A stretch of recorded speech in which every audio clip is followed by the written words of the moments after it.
C'est bientôt la fin du ramadan, on fuit la cuisine, on a la flemme de cuisiner, c'est pourquoi j'ai lancé un défi à plusieurs Instagrammeurs. Créer un menu express en moins de 2 heures, cuisson comprise. Vous retrouverez Abdel Karim du Meilleur Pâtissier, la chef Linda, Eddie de Dimanche Cook et Randa du blog Hello Cocon. Novices, passionnés et ou professionnels, le défi est accepté.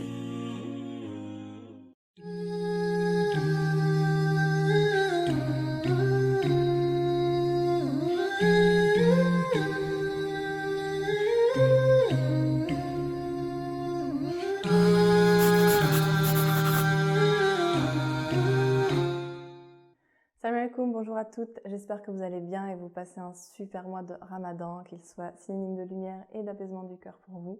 Je suis Randa de la chaîne YouTube et du compte Instagram Hello Cocoon dans lequel je parle de lecture, d'écriture et de bien-être en général. Et aujourd'hui c'est une vidéo assez spéciale parce que j'ai accepté de relever un défi, donc le défi que Sophia m'a lancé, un challenge de cuisine. Je vous avoue que je suis pas très sereine parce que pour celles qui me connaissent un tout petit peu, la cuisine et moi, c'est clairement pas l'amour fou. Alors, tu as 2 heures, cuisson comprise, pour créer un menu express, entrée, plat, dessert. L'ingrédient imposé pour le dessert, un fruit. Donc, 2 heures. Je ne sais pas ce que ça va donner, mais bon, écoutez, on va voir tout ça. Et puis, ça peut peut-être inspirer celles qui me regardent et celles qui, comme moi, n'apprécient pas spécialement cuisiner ou n'apprécient pas passer des heures dans la cuisine. Et puis de toute façon, c'est le mois du Ramadan et voilà, le but c'est quand même de profiter de ce mois au maximum et pas de passer cloîtré dans sa cuisine pour faire des recettes hyper longues et hyper sophistiquées. C'est clairement pas le but. Donc voilà, je pense que ça peut profiter à tout le monde.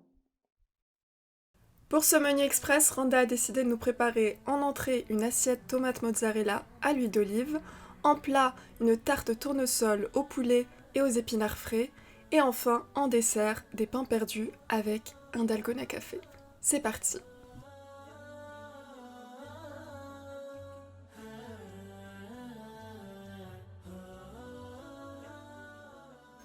Alors, on se lave les mains, parce que voilà, on est dans une situation où il faut se laver tout le temps les mains. Je vais commencer par couper les tomates. Maintenant, on prend nos petites boules de mozza et on va les couper pareil. On va essayer de les couper finement. Hop là, et puis voilà, là par exemple c'est le milieu de la mozzarella et c'est un peu plus grand.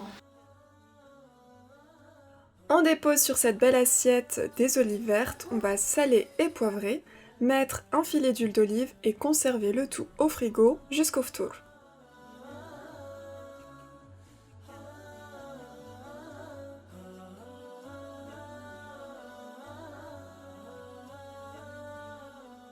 Donc là on va passer au plat principal et on va avoir un peu plus d'ingrédients que pour l'entrée.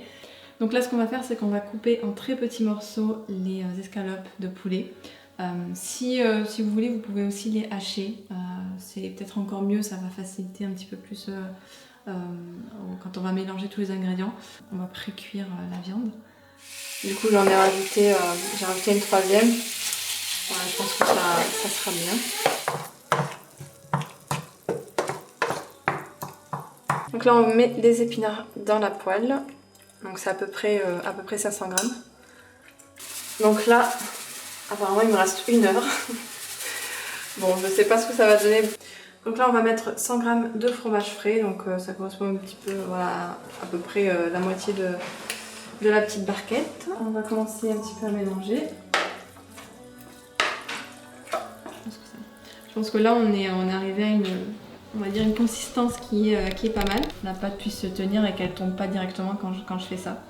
Donc je vais rajouter un tout petit peu d'ail parce que j'aime bien.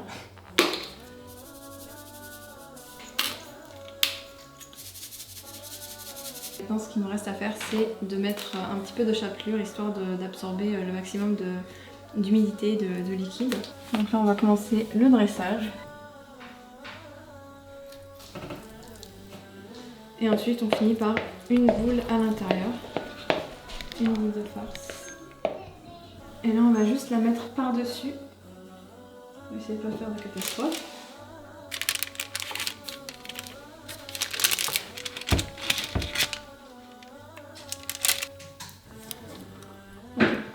Donc là il reste 30 minutes au compteur.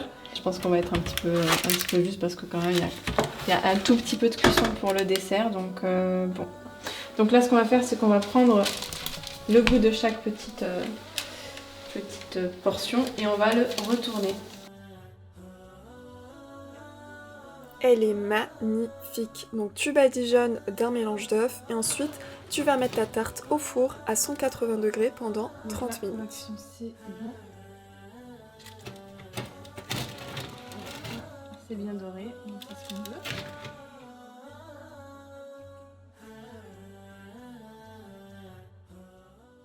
Donc là on va passer à la recette du dessert. Il reste je crois 20 minutes, donc bon, c'est quand même assez short pour ce que j'avais envie de faire. Donc là on va prendre 100 g de lait. Prenez ça, on va mettre ça dans le saladier. On va prendre une bonne cuillère à soupe de sucre. On va prendre nos 2 petites tranches. Voilà, vous prenez 2 belles tranches, je sais pas s'il y en a. Donc là on va tremper nos 2 tranches. Voilà. Voilà, c'est toujours. Oups, je crois qu'il y a un problème. Oh mince, allez. Tu vois, je t'avais dit que j'étais pas. Bon là je viens de casser ma tranche parce que je l'ai trop imbibée. Donc vous voyez quand je vous disais au début que j'étais pas du tout une as de la cuisine. En fait il faut que je fasse vite je pense. Pour la cuisson, ce sera sur une poêle déjà beurrée sur feu moyen ou doux et il faut les cuire de chaque côté jusqu'à que les tranches soient bien dorées. On découpe quelques bananes et on va les mettre sur le dessus des brioches perdues.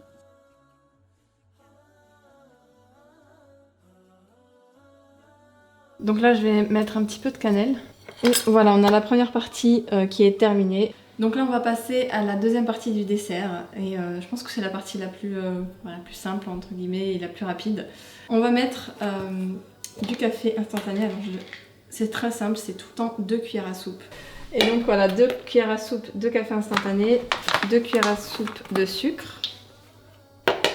Là on va ajouter de l'eau chaude que j'ai fait bouillir au préalable à la casserole.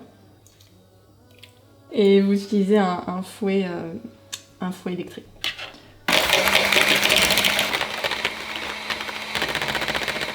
Fouettez à vitesse maximum jusqu'à obtenir une belle texture de crème. Randa a choisi l'option du dalgona café froid, donc en mettant des glaçons et ensuite le lait. Mais si vous préférez les boissons chaudes, optez pour du lait chaud.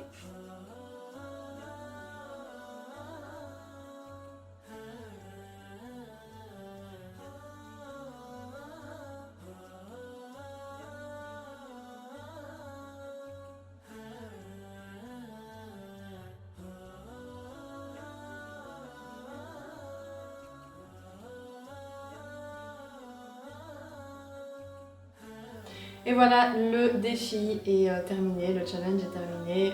Je pense que je suis pas loin des 2 heures, mais pour être honnête, je pense que j'ai légèrement dépassé de 5 ou 10 minutes. N'oubliez pas de liker la vidéo, de vous abonner à la chaîne et d'activer les notifications pour être au courant la prochaine fois qu'une vidéo est mise en ligne. Et n'hésitez pas aussi à vous abonner à ma chaîne par la même occasion. Voilà, en attendant une prochaine vidéo de Sofia et une prochaine vidéo dans la série Ftour with So, je vous dis à la prochaine, prenez bien soin de vous. Bye. Merci Randa pour ta participation. On se retrouve demain pour le dernier Ftour Express avec Abdelkarim. Sahaf Tourkom.